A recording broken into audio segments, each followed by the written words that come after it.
है केजरीवाल? बच्चों को फंडिंग हो रही है, बच्चों को फंडिंग कराई जा रही है बिजनेस करने के लिए। सिर्फ वोट बैंक के लिए दे रहे, बच्चों को भी राजनीति में लेके आ रहा है। ऐसा गंदा आदमी है केजरीवाल, कह रहा है ऐसा गंदा आदमी है केजरीवाल। ये रोडे तो पहले भी खुद ही होती थी, रोडे तो पहले भी खुद ही होती थी, पहले का कोई काम नहीं होता। बनती भी थी, 4 साल भी रही है, बात सुनो, अभी भी बन रही है। 5 साल तक रोडे नहीं बनती, शिक्षा पे काम नहीं हो रहा। कहाँ काम हो रहा है? क्यों नहीं हो रहा? एक मिनट जवाब दूंगा। स्कूल किसके टाइम के बने हैं?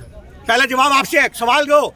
सुधार तो हुआ है। अरे छोड़ो उसको, सुधार क्यों छोड़ो? सुधार तो हुआ है। स्कूल किसके टाइम सुधार नहीं हुआ? आज दिल्ली में 5000 सुधार हुआ है नहीं हुआ ये बताओ मुझे। नहीं दिखता कोई सुधार? आपको नहीं दिख रहा? 5000 दिल्ली में स्कूल है, किसके टाइम के बने? प्राइवेट स्कूल से बच्चे छोड़ के सरकारी में जा रहे हैं। अभी उनके पास पैसे भरने को नहीं है, हकीकत ये है। आप इस चीज को समझो, कोरोना काल में जो लोगों का बेड़ा गर्क हो गया, शिक्षा व्यवस्था सुधर रही है इसलिए जा रहे हैं। अरे लोग शिक्षा व्यवस्था गई तेल लेने, आपको लग रहा है सुधर रही है? आपके हिसाब से तेल लेने बात गई? सुनो, शिक्षा व्यवस्था जितनी माड़ी हुई है, जितनी गंदी हुई है, ईडब्ल्यूएस के अंदर भ्रष्टाचार हो रहा है। आज लोगों के ईडब्ल्यूएस में लोगों के नाम आ रखे हैं। मेरी पहले भ्रष्टाचार नहीं था। ईडब्ल्यूएस में लोगों के नाम आ रखे हैं, वहाँ उनका एडमिशन नहीं होता। आप बात कर रहे हो? पहले भ्रष्टाचार आपको ही बात नहीं भाई। राजगुरु थे, सुखदेव थे वीर। तो हमने कब बोला वो भारत रत्न दीजिए ना? बोला वो नहीं, आप नेहरू को बता रहे, नेहरू ने देश का टुकड़े कर दिया। 11 साल तक ये आरएसएस के बंदे हैं, इनको जरूर कवर करो, नहीं मानते, इनको जरूर कवर करो। ये आरएसएस के बंदे हैं।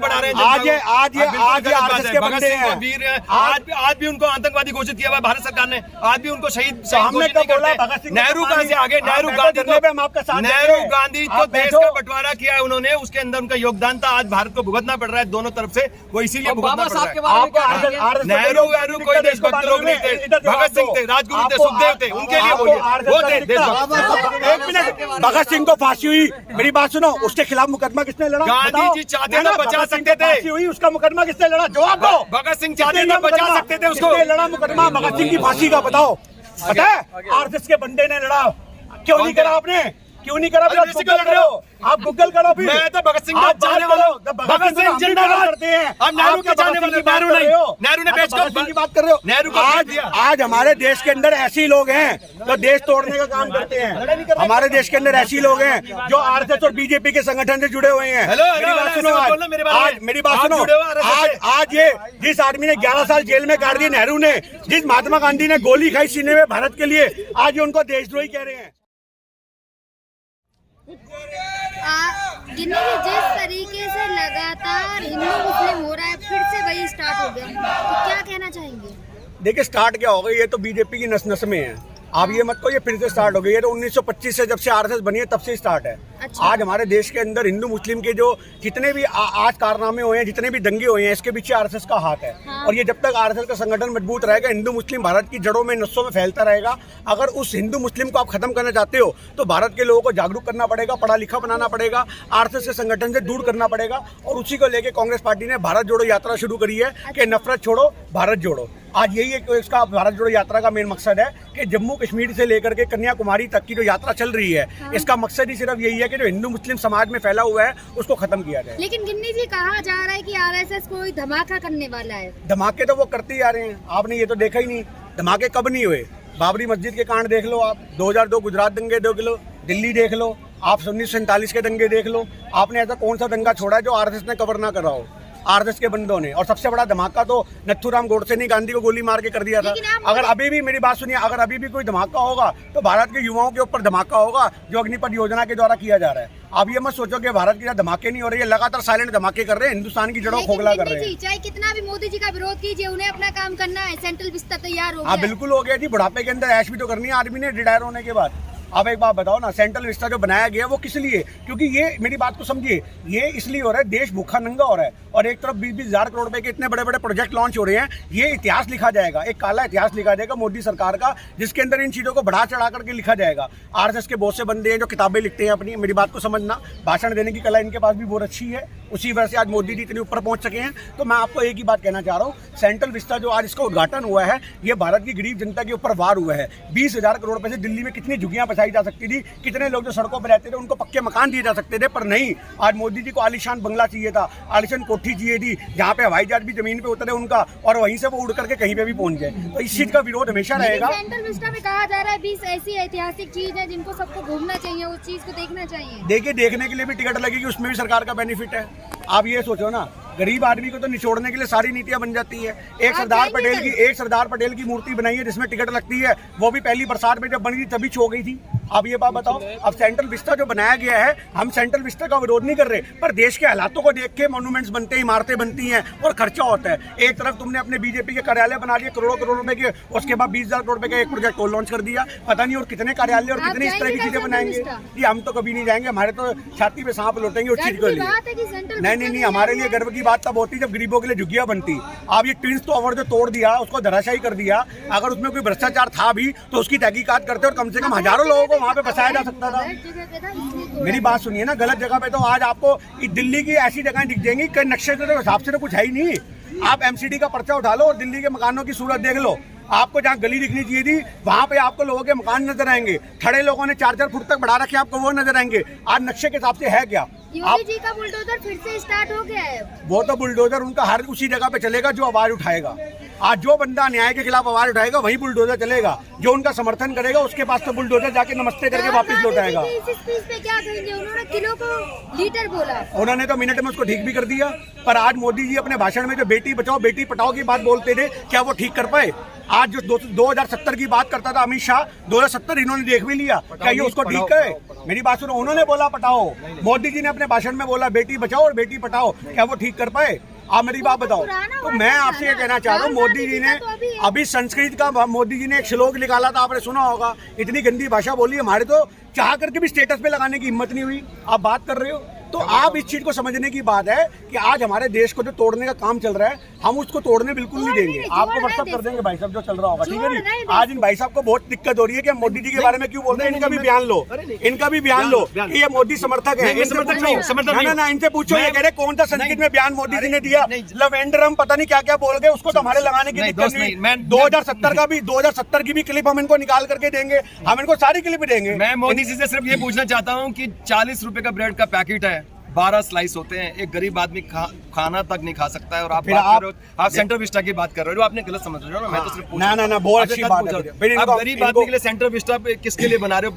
20,000 करोड़ रुपए क्यों फूक रहे हो? जरूरत क्या थी? क्या संसद भवन अब ये भाई साहब बिल्कुल ट्रैक पे आए हैं और हमें खुशी है इस बात के लिए, क्या पार्लियामेंट में कमी जगह कम पड़ गई थी? आप महंगाई की बात कर रहे हैं, लेकिन वित्त मंत्री ने कहा महंगाई नहीं है। हाँ, तो उनके लिए तो महंगाई नहीं है ना, क्योंकि मेरी बात करोड़ों रुपए गरीब आदमी से पूछिए, वो तो कहती है मैं प्याज नहीं खाती, वो कल वो कहेगी मैं दूध नहीं पीती, कल को वो कहेगी मैं तो गेहूं नहीं खाती, मैं तो घास फूस खा के जिंदा हूँ, तुम भी घास फूस खा लो, ये कोई तरीका थोड़ी ना हुआ। वो कहेगी मैं घर में सिलेंडर यूज नहीं करती, मेरे चूल्हे पे बनाती, तुम भी चूल्हे फूको। अरे इससे क्या मतलब है? तुम ये नहीं करते। आज यही भक्तों का हाल है। मैं आपको बताऊं, भक्तों के पास अगर करोड़ों रुपए कमाने का ऑप्शन है तो वो देश की बाकी लोगों की सूरत नहीं देख रहे, क्योंकि उनके घर में नोटों के बंडल आ रहे हैं। उनको लगता है हमारे घर में हरियाली है तो पूरे देश में हरियाली होगी, पर आप देश की सूरत देखो। सीबीआई के छापे पड़ रहे हैं, राहुल गांधी। हाँ, तो आज आप उन राज्यों में जाकर छापे क्यों नहीं मारते जहाँ पे बीजेपी के सांसद है, एमएलए, एमपी बने बैठे हुए हैं? अरे बीजेपी का एक कार्यकर्ता भी मेरी बात सुनो, बीजेपी का एक कार्यकर्ता भी सांसद से फोन करवा करके लाखों रुपए कमाता है। आप इस चीज को समझो।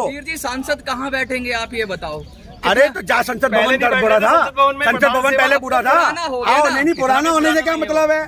पुराना होने से क्या मतलब है? पुरानी तो यहाँ पे पुरानी दिल्ली 1947 की, मेरी बात सुनो, 1947 की पुरानी दिल्ली बसी हुई है। आज वो इमारतें इतने बड़े बड़े भूकंप आगे वो नहीं गिरते, आप संसद के गिरने की बात कर रहे हो। अंग्रेजों के टाइम के बने हुए हावड़ा ब्रिज आज तक नहीं गिरे, जिनको कोई साली वो नहीं मिली हुई, वो गिरेंगे। फिर आज इतने बड़े वहाँ पे बम धमाके हो गए, तब वहाँ पे कोई इतनी बड़ी हादसा नहीं हुआ। आपको संसद में सिर्फ नवाब बिठाने, नवाब।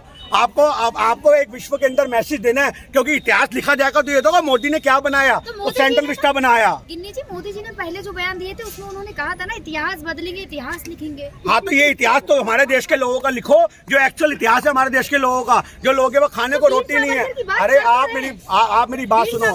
अरे वीर मत बोलो, पहले तो आप बहन जी उसको वीर मत बोलो। हमारे दिल पे ऐसा लगता है किसी ने छुरा मार दिया हो जब आप उसको वीर बोलते हो। कहाँ से वीर है? जो माफीनामे लिखने वाले बंदे हैं वो वीर है?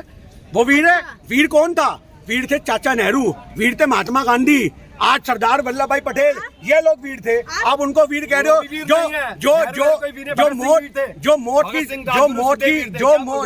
की सजा पाने की वजह से आज वो करके बैठ गए। नेहरू कोई वीर आपको ही बात नहीं भाई, राजगुरु थे, सुखदेव थे वीर। तो हमने कब बोला? वो नहीं। 11 साल तक ये आरएसएस के बंदे हैं, इनको जरूर कवर करो, नहीं मानते, इनको जरूर कवर करो। ये आरएसएस के बंदे हैं। आज ये आरएसएस के बंदे हैं। आज भी उनको आतंकवादी घोषित किया हुआ भारत सरकार ने, आज भी उनको शहीद हमने घोषित कब नहीं बोला करते। भगत सिंह नेहरू कहाँ से आगे? नेहरू गांधी तो देश का बंटवारा किया है उन्होंने, उसके अंदर उनका योगदान था। आज भारत को भुगतना पड़ रहा है दोनों तरफ से, वो इसीलिए भुगतना पड़ रहा है। नेहरू कोई देशभक्त लोग नहीं थे, भगत सिंह थे, राजगुरु थे, सुखदेव थे, उनके लिए बोलिए, वो थे देशभक्त। एक मिनट, भगत सिंह को फांसी हुई, मेरी बात सुनो, उसके खिलाफ मुकदमा किसने लड़ा? गांधी जी चाहते तो बचा सकते थे। फांसी हुई, उसका मुकदमा किसने लड़ा? जवाब दो। भगत सिंह चाहते तो बचा सकते थे उसको। किसने लड़ा मुकदमा भगत सिंह की फांसी का? बताओ, पता है? आरएसएस के बंदे ने लड़ा। क्यों नहीं करा आपने? क्यों नहीं करा? आप गूगल कर रहे हो, आप गूगल करो फिर। मैं तो भगत सिंह का चाहने वाला हूँ। भगत सिंह जिंदाबाद करते हैं। हम नेहरू के चाहने वाले, नेहरू नहीं, नेहरू ने बेच कर की बात कर रहे हो। नेहरू को आज हमारे देश के अंदर ऐसे लोग हैं जो देश तोड़ने का काम करते हैं। हमारे देश के अंदर ऐसे लोग हैं जो आरएसएस और बीजेपी के संगठन से जुड़े हुए हैं। मेरी बात सुनो, आज मेरी बात सुनो, आज ये जिस आदमी ने 11 साल जेल में काट दिए, नेहरू ने, जिस महात्मा गांधी ने गोली खाई सीने में भारत के लिए, आज उनको देशद्रोही कह रहे हैं। मेरी बात सुनो, आज उनको देशद्रोही, आज यही हमारे देश के अंदर सबसे बड़ी गलती है कि आज हमारा समाज बटा हुआ है। जब तक हमारे समाज में ऐसे बटे हुए आरएसएस के एजेंट गली गली घूमेंगे, हमारा देश मजबूत नहीं हो सकता। इनको गेट वेल सून कहो और एक गुलाब का फूल दो। गिन्नी जी, लेकिन जो सावरकर की हिस्ट्री लिखी गई है उसमें ये लिखा गया है कि जिसमें धूप नहीं जाती थी वहाँ बुलबुल जाती थी, उस पर बैठ के भ्रमण करते थे। अरे पता नहीं कौन सी बुलबुल थी, वो मोदी जी के जमाने में कोई पैदा हुई होगी बुलबुल, उस जमाने में। मोदी, मेरी बात सुनो, वो भी आरएसएस का कोई एजेंट ही होगा, बुलबुल वाला भी। पता नहीं ये कौन से गड़ू की कहानियां कर रहे हैं कि उस पर बैठ के वो उड़ता था, क्या करता था। कौन सा इतिहास पढ़ा रहे हैं हिंदुस्तान के लोगों को? आप ये बात बताओ। आज हमारे देश के अंदर अब ये पता नहीं कौन से पक्षियों पे बैठ के, गरुड़ पक्षी पे बैठा के ले गए, रामायण के इतिहास निकाल के ले आएंगे। ये सोचने की बात है कि आज हमारे देश की सूरत बदली जा रही है। और ऐसे लोग जो भी आपके सामने सुने, आज हमारे देश की सूरत जो बदली जा रही है, ऐसे लोगों से हमारा एक सवाल है कि आप लोगों ने 11 साल जिस आदमी ने जेल में काटे, आप उसको देशद्रोही बता रहे हो। गोली मारने वाला देशद्रोही होता है, गोली खाने वाला नहीं होता। इनको समझने की जरूरत है। आज की जो घटना है उस पर क्या कहेंगे? लखनऊ में हनुमान का मंदिर में पथराव हुआ है। कहाँ पर हुआ है? लखनऊ में। हाँ, तो आप उसकी तहकीकात करो, और जिन्होंने पत्थर मारे हैं उनके खिलाफ संविधान के हिसाब से जो सजा बनती है बिल्कुल दो। अरे योगी जी वहाँ बैठे हैं, हिंदुओं के संरक्षण बन के बैठे हैं, और एक भगवाधारी हैं, उनसे हम निवेदन करते हैं कि जिन्होंने भी हनुमान मंदिर पे पथराव किया, उनको आप जो कड़ी से कड़ी सजा हो सकती है वो सुनाओ। कौन मना कर रहा है? आज सदा सुनाओ, आप कौन मना कर रहा है? पर आज सोचने की बात यह है, आज राजनीति के लिए इशारों पे काम हो रहे हैं, उसको समझने की जरूरत है। मंदिरों और मस्जिदों को टारगेट किया जा रहा है राजनीति के लिए, उसको समझने की जरूरत है। आज हिंदुस्तान की सूरत सिर्फ और सिर्फ कैसे बदल रही है? हिंदू मुस्लिम को लड़वा के बदल रही है, और वो एक पक्षीय वोट के लिए हो रही है और कुछ नहीं हो रही। गिन्नी जी, केजरीवाल जी ने भी तो यही कह दिया है, गुजरात में कृष्ण जी की पूजा करने गए हैं। देखिए, केजरीवाल तो एक दोगला आदमी है जो आरएसएस का एजेंट है। मेरी बात सुनिए, केजरीवाल जी ने गुजरात में अब कहा है कि कृष्ण जी की पूजा करेंगे। कृष्ण, अब क्या चुनाव केवल देखिए, मेरी बात सुनिए, आज हमारे देश के चुनावों का पहले मुद्दे होते थे, मैनिफेस्टो में लोग जिक्र करते थे कि हम विकास करेंगे। आज लोग ये कहते हैं हम यहाँ मंदिर बनाएंगे, हम यहाँ पूजा करेंगे, हम यहाँ घंटी बजाएंगे, यहाँ टीका लगाएंगे, यहाँ आलू पूड़ी बांटेंगे। आज हमारा देश पूरा का पूरा आलू पूड़ी में बढ़ चुका है। मैं आपको हकीकत बताऊं, आज धर्म के आधार पे हमारे देश में इलेक्शन होते हैं। हमारे देश के इलेक्शन कमीशन को इसके लिए संज्ञान लेना चाहिए, वो कि सोया बैठा हुआ है। चुनाव आयोग, मेरी बात सुनिए, चुनाव आयोग ऐसे बंदों के चुनावी जो एक पर्चे होते हैं उनको रद्द क्यों नहीं करता? आज धार्मिक संस्थानों पे जाने किसी की रोक नहीं है, पर आप चुनावों के समय लोगों के जज्बातों को, धार्मिक जज्बातों को अगर छेड़छाड़ी करोगे तो उसका विरोध होगा। आज केजरीवाल बात करता है, अरे दिल्ली के अंदर तूने यहाँ क्या कर लिया, कितना बदलाव कर लिया। मंदिरों की सूरत जाकर के देखो दिल्ली के अंदर, मेरी बात सुनो, गुरुद्वारों की सूरत जाके देखो, उसके अंदर जो वहाँ पे चंदा लगता है वो सिर्फ मंदिर गुरुद्वारे अपने पैसों से लगाते हैं। सरकार ने क्या करा उन मंदिर गुरुद्वारों के लिए? कुछ नहीं करा। आज कोरोना काल के अंदर मेरी बात सुनो, कोरोना काल, अरे काय की फ्री है? किसको? अच्छा, फ्री किसको कहते हैं? फ्री किसको कहते हैं? फ्री उसे कहते हैं कि आपका बिल ही नहीं आएगा। एक बात बताओ भाई, दिल्ली में किसी का बिल नहीं आता क्या? सबका आता है ना। तो क्यों 200 यूनिट से ऊपर हमारा गुजारा नहीं होगा? आपकी 2 रोटी की भूख है, मेरी थोड़ी ना होगी भैया। मैं 5 खाने वाला आदमी, मेरा तो बिल कटेगा पर्चे का। अगर आपकी 200 यूनिट में गुजारा हो रहा है तो हमारा तो नहीं हो रहा। फिर 300 यूनिट फ्री देंगे। कांग्रेस ने भी वहाँ पे 8 वादे करे हैं, बिल्कुल करे, किसानों के सम्मान में भी करे, बिजली के लिए भी करे हैं, हर चीज के लिए करे हैं। तो आज एक मिनट मेरी बात सुनो, आज केजरीवाल कहता है कि हम बिजली देंगे। मेरी बात सुनना, केजरीवाल कहता है हम ये देंगे, केजरीवाल कहता है हम वो देंगे। हम एक ही बात केजरीवाल से कहते हैं, तो दिल्ली के लोगों का पहले भला कर दे, उसके बाद दिल्ली मॉडल गली गली बताइयो। ये आपको लग रहा है आज रोडें जो रोडें खुद ही पड़ी है ना, मेरी बात सुनो, उनकी मरम्मत नहीं, आप क्या बात करती हो? रोडें तो पहले भी खुद ही होती थी, रोडें तो पहले भी खुद ही होती थी, पहले का कभी काम नहीं होता। बनती भी थी 4 साल तक, मेरी बात सुनो, अभी भी बन रही है। 5 साल तक रोडें नहीं बनती। शिक्षा पे काम नहीं हो रहा। कहाँ काम हो रहा है? क्यों नहीं हो रहा? एक मिनट जवाब दूंगा। स्कूल किसके टाइम के बने हैं? पहले जवाब आपसे, सवाल दो। सुधार तो हुआ है। अरे छोड़ो उसको, सुधार क्यों छोड़ो, सुधार तो हुआ है। स्कूल किसके टाइम सुधार नहीं हुआ। आज दिल्ली में 5,000 सुधार हुआ है नहीं हुआ ये बताओ मुझे। नहीं दिखता कोई सुधार, आपको नहीं दिख रहा। 5,000 दिल्ली में स्कूल है, किसके टाइम के बने? प्राइवेट स्कूल से बच्चे छोड़ के सरकारी में जा रहे हैं, उनके पास पैसे भरने को नहीं है। हकीकत ये है, आप इस चीज को समझो। कोरोना काल में जो लोगों का बेड़ा गर्क हो गया, शिक्षा व्यवस्था सुधर रही है इसलिए जा रहे हैं। अरे लोग शिक्षा व्यवस्था गई तेल लेने, आपको लग रहा है सुधर रही है? आपके हिसाब से तेल लेने बात गई। सुनो, शिक्षा व्यवस्था जितनी माड़ी हुई है, जितनी गंदी हुई है, ईडब्ल्यूएस के अंदर भ्रष्टाचार हो रहा है। आज लोगों के कब नहीं था? नाम ईडब्ल्यूएस में लोगों पहले के नहीं नाम था। आ रखे हैं। मेरी पहले बात सुनो, भ्रष्टाचार नहीं था। ईडब्ल्यूएस में लोगों के नाम आ रखे हैं, वहाँ उनका एडमिशन नहीं होता। आप बात कर रहे हो? पहले भ्रष्टाचार नहीं था क्या? जिस चीज की बात कर रहे हो, केजरीवाल जी ने एक इंटरव्यू में कहा है कि मैंने हर बच्चे को 2,000 रुपए दिए थे कि वो क्या बिजनेस करें स्कूल के, लेकिन सब 10-10 बच्चों ने ग्रुप बना के ऐसे यंत्र तैयार किए हैं जिसकी बहुत ज्यादा सेल हो रही है। वो चीज दिखाई नहीं देगी। उन यंत्रों का फिर एक आप प्रेजेंटेशन लगवाओ, डेमोन्स्ट्रेशन लगवाओ। कहाँ है वो? कहाँ है केजरीवाल? बच्चों को फंडिंग हो रही है, बच्चों को फंडिंग कराई जा रही है बिजनेस करने के लिए। सिर्फ वोट बैंक के लिए दे रहे, बच्चों को भी राजनीति में लेके आ रहा है। ऐसा गंदा आदमी है केजरीवाल। ये 2,000 रुपए का, आज उससे पहले क्या मिनियोरिटी के लोगों को पैसा नहीं मिलता था? हम भी सरकारी स्कूलों से पढ़े, हमें भी पैसा मिलता था, किताबें मिलती थी, वर्दी मिलती थी। आप बात कर रहे हो गिन्नी जी, एक मेरी बात सुनो, मेरी बात सुनो।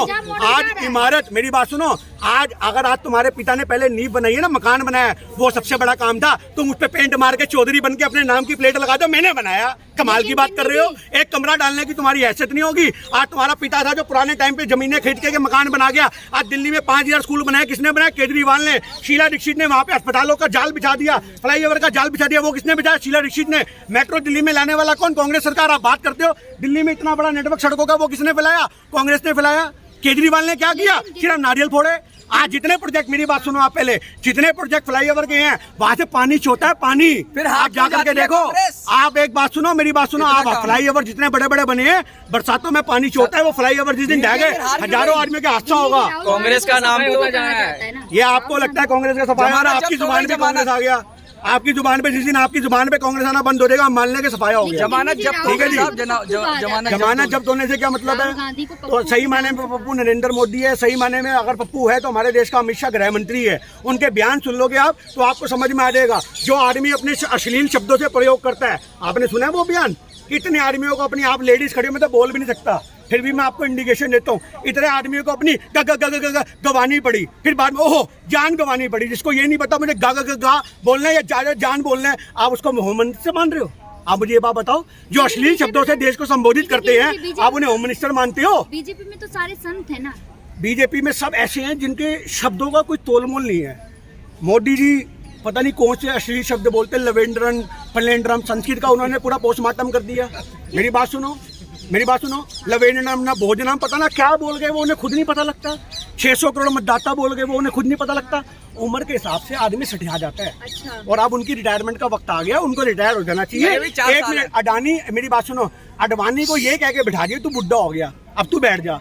ये वो बंदे थे जो कहते थे युवाओं को राजनीति में आने देंगे, और कुछ 70 साल पार हो गया, आज भी गद्दी छोड़ के राजी नहीं है। लेकिन किन्नी जी, अब जब देश का तीसरे नंबर पे है, तभी तो वो बांग्लादेश की शेख हसीना से मुलाकात करता है। उसने औकात दिखा दी कि चौकीदार चौकीदारी होते हैं, असली बादशाह तो मैं ही हूँ। तू बैठ साइड में भैया, मैं जाके मीटिंग करूंगा। क्योंकि बांग्लादेश में भी कोई प्रोजेक्ट लगाऊंगा, तू वहां तो मेरे साथ जाएगा नहीं। तो आज सोचने की बात है। मेरी बात सुनिए ना, आज हमारे देश के अंदर हो क्या रहा है? आज ऐसे नहीं है कि आज से पहले व्यापारी लोग मिलते नहीं थे, पर ये बहुत बड़ा तमाचा है हमारे देश के प्रधानमंत्री के मुंह पे। कि एक अडानी जाकर के वहां पे मुलाकात कर रहा है और तुम साइड बैठे हो। क्या औकात रहेगी हमारे देश के प्रधानमंत्री की? मेरी बात सुनो, आज हम देश के प्रधानमंत्री का सम्मान करते हैं, उनके पद का सम्मान करते हैं। अगर हम कहीं पे कटाक्ष करते हैं तो उनकी नीतियों का कटाक्ष करते हैं। पर हमारे भी दिल पे बहुत चोट लगी कि जब एक इंसान ने सही में बता दिया, अडानी ने, कि तू हमारा चौकीदार है। क्यों? क्योंकि 10,000 करोड़ रुपए हमने लगाया था बेटा तेरे को यहाँ पहुंचाने के लिए। 2014 में जो अन्ना हजारे को प्लांट करके पूरी मीडिया खरीदी गई थी, कांग्रेस के खिलाफ हथियार बिछाए गए थे, ये सारा क्या था? ये एक प्लान था। 10,000 करोड़ रुपए खर्चा कहाँ से किया? बीजेपी तो विपक्ष में बैठी थी, पैसा था नहीं। मेरी बात सुनो, किसी राज्य में सरकार नहीं थी। आप कांग्रेस की बात कर रहे हैं ना, यूपी चुनाव हुआ था, 2 सीटें आई थी। हाँ, तो हमने कब मना करा? 2 आए, 1 आए, पर सच की लड़ाई, मेरी बात सुनो, मेरी बात सुनो, सच की लड़ाई जो है उसके लिए कांग्रेस अग्रसर है, और सच की लड़ाई कांग्रेस लड़ती रहेगी। वोट बैंक की राजनीति बीजेपी करती है। मेरी बात सुनो, उनको पता है कि वोट कैसे खींचने हैं, हमें ये पता है कि सच के लिए आवाज कैसे उठानी है। लेकिन किन्नी जी, गुजरात में पंजाब और दिल्ली मॉडल जा रहा है। ये आपको लगता है जा रहा है, बिल्कुल जाए। अगर गुजरात की जनता समझदार होगी, व्यापारी आदमी है तो अपना भला कर लेंगे, वरना थोड़े दिन बाद जैसे पंजाब के लोग अपना झुंडा पुड़ते फिर रहे हैं। मेरी बात सुन लो, आप पंजाब के लोग, आप जाओ पंजाब के, आप इंटरव्यू क्यों नहीं करते पंजाब के, वहाँ गली में जाओ। हार्दिक पटेल क्यों चले गए कांग्रेस छोड़ के? मेरी बात सुनो, आप हार्दिक पटेल हाँ चले गए तो बिल्कुल चले जाएंगे। क्यों? मेरी बात सुनो, दोगले आदमी मेरी बात तो सुन लो, दोगले आदमी तो बिल्कुल जाएंगे जो डरेगा। मेरी बात सुनो, राहुल गांधी आजाद क्यों चले गए? हम जवाब दे रहे हैं। राहुल गांधी जी ने कहा था जो डरपोक है, जिसको लगता है नहीं, जो कांग्रेस में वो शेर और मैं आपसे जवाब यही तो बोला उन्होंने कि जो कांग्रेस में वही बब्बर शेर है, आपके सामने एक बब्बर शेर डाल रहा है। आप इससे बड़ी बात और क्या बोलोगे? आप ये बात को समझो। और पंजाब के मुख्यमंत्री उनका क्या हुआ? नहीं जाता है। हाँ नहीं जाता, क्योंकि आज मेरी बात सुनो, उनके आज उनके सितारे गर्दिश में है। उनको पता है पीछे लग्गू बन के हमें बहुत कुछ मिल सकता है। मेरी बात सुनो, अरे बुरा वक्त है, संघर्ष का दौर है। हमने कब बोला गर्दिश में है? हम तो हर चीज को एक्सेप्ट करते हैं। संघर्ष का दौर है, हर इंसान की जिंदगी में आता है। एक ऐसे भी लोग होते हैं जो पेट्रोल पंप पे नौकरी करते हैं और उसके बाद अंबानी बन जाते हैं। तो आप इस चीज को जो संघर्ष का दौर कब अध्यक्ष बनेगा कांग्रेस का? कांग्रेस का अध्यक्ष कब डिसाइड होगा? पार्टी की रैली में बढ़ चढ़ कर लोग हिस्सा ले रहे हैं गुजरात में। देखिए आज इलेक्शन, मेरी बात सुनो, आज इस चीज से कोई मतलब नहीं है हमें। आम आदमी पार्टी क्या कर रही है, पर मैं आपको एक बात बता दूं, आज आम आदमी पार्टी के संजय सिंह जी ने, मेरी बात सुन लेना, आप ही के सोशल मीडिया के 4 बंदों को 4 लाख रुपए दिए। अगर कहोगे तो आपको सबूत भी दे दूंगा, और उनको वहां पर भेजा, कांग्रेस का वहां पे जाओ और जहां पे कांग्रेस के एमएलए हैं वहीं प्रचार करो। मेरी बात सुन लेना, पहले पूरा शब्दों को आप टोकना मत। 4 लाख रुपए संजय सिंह से उनसे मिले हैं, जिसके लिए सोशल मीडिया के हमारी एक क्रांतिकारी भाई ने आवाज भी उठाई और वो कंप्लेंट डालने के लिए पुलिस थाने तक गया, कमिश्नर तक को ने चिट्ठियां लिखी कि देखो कितना बड़ा घोटाला हो रहा है। हम नाम नहीं लेंगे उस आदमी का, पर आप मेरी बात को समझो कि 4 लाख रुपए दे करके सोशल मीडिया को हायर करके जहां पे कांग्रेस के विधायक हैं, सिर्फ वही केजरीवाल ने भेजा। अरे बीजेपी से भी तो लड़ ले भैया, पर वो नहीं लड़ेगा। उसको पता है उसको हायर ही इसलिए किया गया। मेरी बात सुन लो, उसको आरएसएस ने हायर इसलिए किया है कि जहां जहां कांग्रेस का वर्चस्व है तेरे को वहीं जाना है, क्योंकि कांग्रेस का वोट बैंक काट तेरे को तो हम कभी भी काट देंगे। तो कट क्यों जाता है कांग्रेस का वोट बैंक? का कोई भी नेता या फिर कोई भी एजेंट गुजरात में रैली या फिर कुछ नहीं कर रहा है। आपको लग रहा है अभी जो इतनी बड़ी भारत जोड़ो यात्रा निकल रही है, मेरी बात सुनो, जो शुरू हो रखी है, मेरी बात सुनो, मेरी बात सुनो, आज जो भारत, उसका मैसेज तो जा रहा है। अब ये तो मत सोचो, मैं आपसे क्या कहना चाह रहा हूँ, उसका मैसेज तो जा रहा है। मेरी बात सुनो, मैसेज जाएगा या नहीं जाएगा? आज आपको पता है ना कि उसका मतलब वहां नहीं जा रही, तो आपको कहते सूचना मिलेगी, इसका मतलब मैसेज है ना। आज यही कांग्रेस पार्टी का मकसद है कश्मीर से। मेरी बात सुनो, जो रूट बनेगा, अगर आप यहाँ से आज आपको एक रूट इधर को पकड़ना है तो आप इधर को पकड़ोगे, उधर की तरफ नहीं जाओगे। आप एक छोटी सी बात याद रखना, कन्याकुमारी से लेकर के कश्मीर तक कांग्रेस पार्टी सच की लड़ाई लड़ रही है, और वो मैसेज हिंदुस्तान की तरह दर्रे में जाएगा, नस नस में बोलेगा लोगों की, और हर आदमी बोलेगा नफरत छोड़ो, भारत जोड़ो। ये नफरत की चिंतु तो यहाँ पर भी बहुत से हैं। रीओपनिंग हो रही है राहुल गांधी जी की। देखिए आपको ऐसा लगता है रीओपनिंग हो रही है, वो इंसान उस परिवार से है, वो इंसान उस परिवार से जिसके आगे पीछे प्रधानमंत्री की कुर्सियां रही हैं। उस इंसान को अगर प्रधानमंत्री पद का छाव होता तो वो 2004 में भी बन सकता था, 2010 में भी, 14 में भी बन सकता था। पर आज उस आदमी ने एक ही चीज़ सोची है, मेरी बात को समझ लेना, कि हमें देश की लड़ाई लड़नी है, हमें नैतिकता की लड़ाई लड़नी है, हमें सच की लड़ाई लड़नी है। आज उस इंसान को की कमी नहीं है, वो बहुत सक्षम आदमी है, पर आज वो फिर भी कांग्रेस पार्टी के हर कार्य। वैसे देश की बड़ी संख्या ये सोचती है कि भारतीय जनता पार्टी देश का कांग्रेस में काबिलियत का पैमाना सिर्फ इतना सा है कि आप हक की आवाज उठाओ, आप सच की आवाज उठाओ, आप बिना डरे जनता के बीच मुद्दे उठाओ और जनता के बीच में जाकर के उनके मुद्दों को सॉल्व करने की हिम्मत रखो। बस हमारे देश के अंदर यही एक काबिलियत होती है कि अगर आप एक आम जनता की आवाज उठा रहे तो आप अपने आप में एक नेता हो।